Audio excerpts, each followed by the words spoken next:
Welcome back. Chapter 12, Section 4. We're going to do a quick little review with distributing. If you have something like this, you would multiply the 2x squared through to both parentheses. So you have 2x cubed plus 6x squared. This time, in number 2, we need to distribute the x first. So we would have 3x squared plus 7x.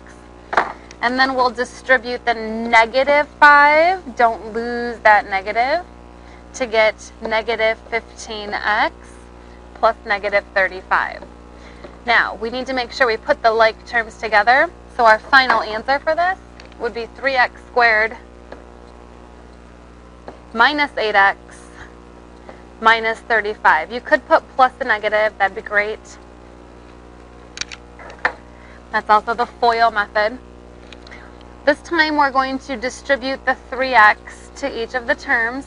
It is a trinomial, so we're going to end up with a trinomial. 3x to the third plus 6x squared plus 6x. Alright, now we're going to go through division, which is what we were doing yesterday. There's no pluses or minuses here, so you can reduce anything. 12 and 40, I know a 4 goes into both of those, so I'm going to divide each of those by 4. So in the numerator, I'll have a 3 left over, and in the denominator, I'll have a 10 left over. Now I'm going to look at my x's. I have 12 x's on the top and 5 x's on the bottom. If I wrote those out,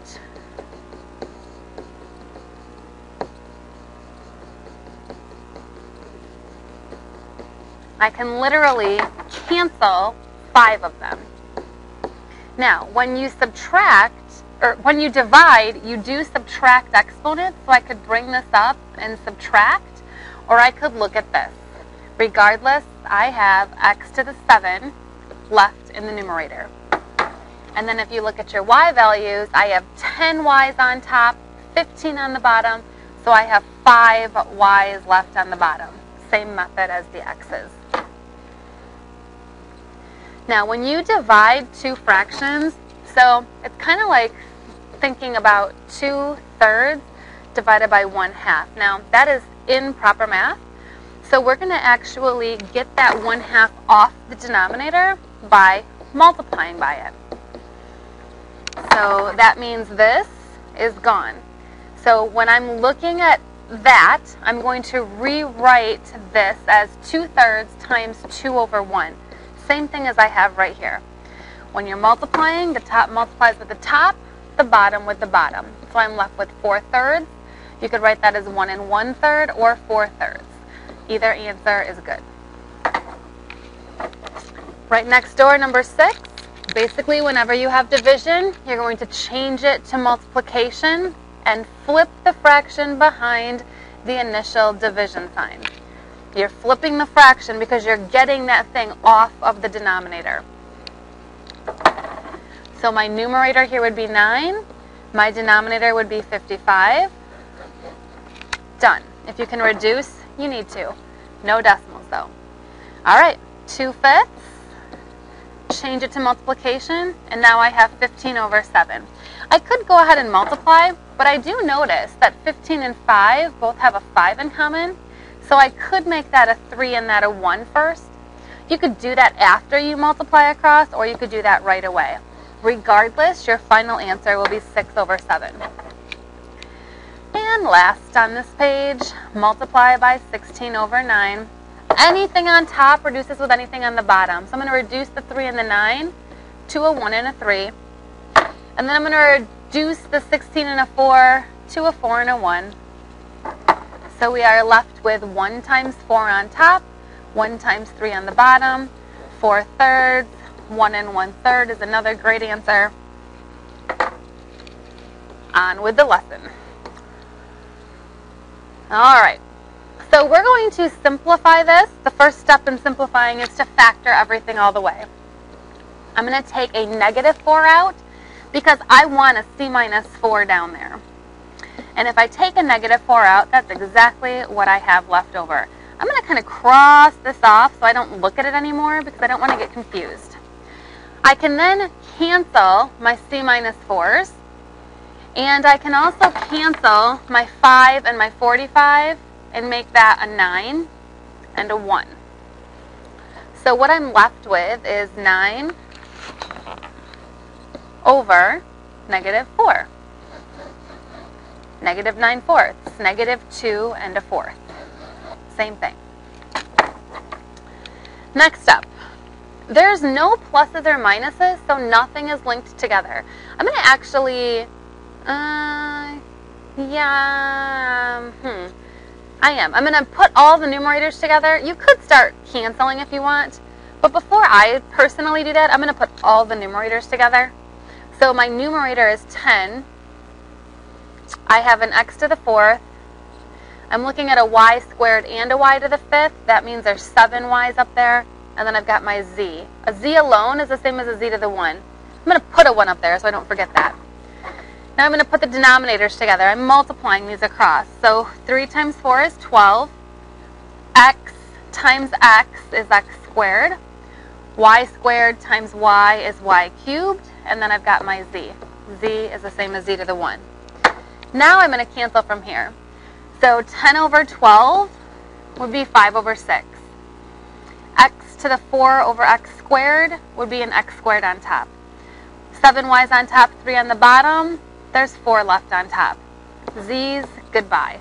So my final answer here is 5 x squared y to the 4 all over 6. Now, we're not asked here to list the exclusions, but from yesterday, I'm expecting that you are a master of exclusions. So if you do get a solution in the future that is an exclusion, you need to make sure you omit that. Okay, 3m over 6 is the same thing as 3m over 6. Did I just say over 6? 3m plus 6 is the same as 3m plus 6 over 1. So the first step is to factor. I'm going to take a 3 out of this, and we're left with m plus 2. So I'm not going to look at that anymore. All right, in the denominator here, 2 numbers that multiply to give negative 12, that add to give negative 4. Remember your diamond puzzle? That would be negative 6 and positive 2. So my factored form here is m minus 6, m plus 2. I'm no longer looking at that. So my numerator, I have an m minus 5. That doesn't cancel. I have this whole m plus 2. That whole m plus 2 can cancel. So nothing else cancels. I'm left with, on the numerator, I've got that 3 and the m minus 5. In the denominator, I have an m minus 6. Nothing more can cancel. Remember, an m minus 6 only cancels with an m minus 6. An m minus 5 only cancels with an m minus 5. The minute you have pluses and negatives, those are bound together. First step, factor. I have a binomial, 2 terms. I'm going to take out the greatest common factor. If I go back up to the top, 2 numbers that multiply to give 16, that add to give 8 are 4 and 4. You could also look at that as perfect squares. And in the denominator, 2 numbers that multiply to give negative 10, that add to give negative 3 are negative 5 and positive 2. If you need more time factoring, just take your time and make those diamond puzzles. Now I'm going to start canceling. This entire n minus 5 can go with this n minus 5. Goodbye to you.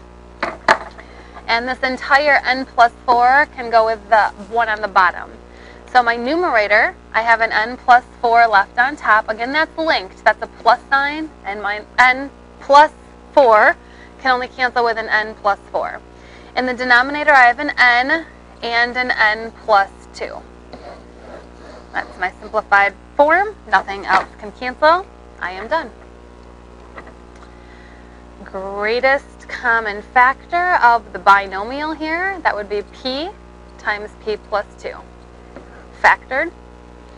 In the numerator, I just factored that right here. N minus 5 times n plus 2. P squared plus 16, that's not factorable. If I had p squared minus 16, that'd be p plus 4, p minus 4. That gives me p squared minus 16, but remember that has to be a minus. This is not factorable. That's prime, so that just stays just like that. So I'm going to start canceling here. I have an n plus 2 I can cancel, and that is it. So in my numerator, p plus 4, n minus 5. And in my denominator, I have a p, and then I have that p squared plus 16, which is linked with the plus sign. Nothing more can cancel.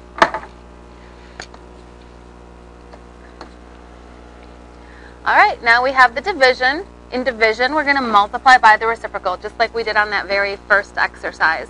Change this to multiplication and flip the fraction behind it. So, nothing can really cancel. So the whole numerator is 3 times x minus 5. Because of that minus sign, I am going to link this together. An x minus 5 can only cancel with another x minus 5. In the denominator, I have an x to the 5th because I have 5 x's down there. This is just so fun. All right. 18vw squared over 6v times flip 2w to the 4th x over 3v squared x to the 4th. There are no pluses or minuses. Nothing is linked here. Anything on top can cancel with anything on the bottom. We could put the top together first and put the bottom together first, or we could start reducing. With the 18 and the 6, I can see right away that a 6 comes out of 18. So that would reduce to a 3 and a 1. And then I see the 3 on top and the 3 on the bottom. I can cancel both of those and make both of those a 1. Now that we have the numbers gone, let's put the letters together. So the whole numerator would be this 2. And typically you do alphabetical order. So U, V, W, X. So V, W, X. So I have 1 V. I have 6 W's, 2 here and 4 here. And I have 1 X. In the denominator, I have 3 V's and 4 X's. Now I'm going to reduce. So 1 V on top, 3 V's on the bottom. That means there's 2 left on the bottoms. 1 X on top, 4 X's on the bottom. That means there's 3 left on the bottom. So my numerator is 2W to the 6th. My denominator is V squared X cubed. That's our answer. And the last one. You know, as I rewrite this, I'm going to go ahead and factor the greatest common factor out of this binomial right here. So I have x times x minus 1 over x plus 2 times, now this is the same thing as that over 1, and that is also factorable. X plus 3, x minus 1. So when I flip that, my numerator is now 1, and my denominator is now x plus 3, x minus 1. Anything with a plus or minus is linked. I'm going to put a parenthesis around that just so I don't forget. X minus 1's cancel. Nothing else cancels. So my entire numerator is x. My entire denominator is that x plus 2 linked, and that x plus 3 linked. You could write this with the denominator distributed out, which would be x squared plus 5x plus 6. That's totally cool, but this is now linked as a trinomial, and that can only cancel with another x squared plus 5x plus 6.